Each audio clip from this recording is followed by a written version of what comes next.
हमारा के छोड़ अकेला रे ए भाई अरे घूमतिया अपने उमेला रे हमारा के छोड़ अकेला रे हम माजतानी घर ही में बरतानवा रे कटनी कैलस रोपनी कैलस अब सावन में अति क देले बिया त जाके देवा घर दोसरा के संगवा रे रोज ढारतिया जल मुस्कानवा रे जाके देवा घर दोसरा के संगवा रे रोज ढारतिया जल मुस्कानवा रे रोज ढारतिया जल मुस्कानवा रे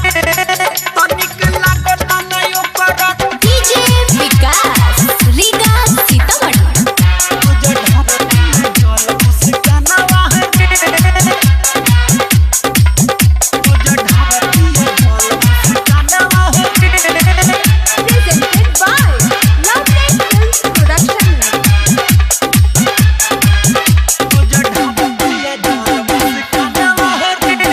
भल ही तू जिंदगी न दी हो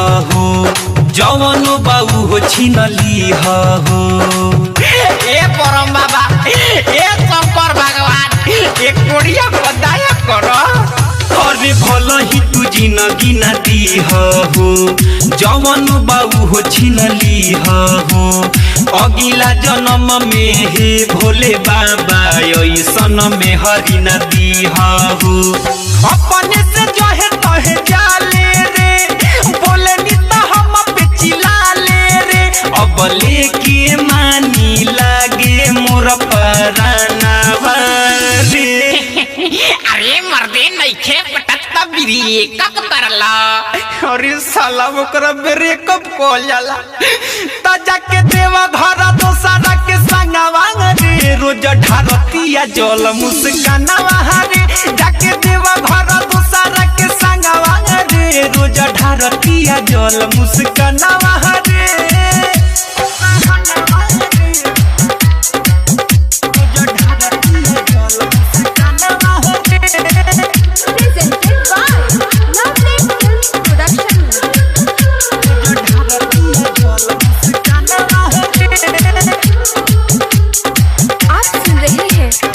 पटेल की आवाज में हमारा के तना को न जाने ले एक गो बात न माने ले अरे मर्दे तब तो बहुत मन बड़ुआ बिया हो भाई अरे हमारा के तना को न जाने ले एक गो बात न माने ले प्यार के हमारा सुन यारा वालात से अपना खाने ले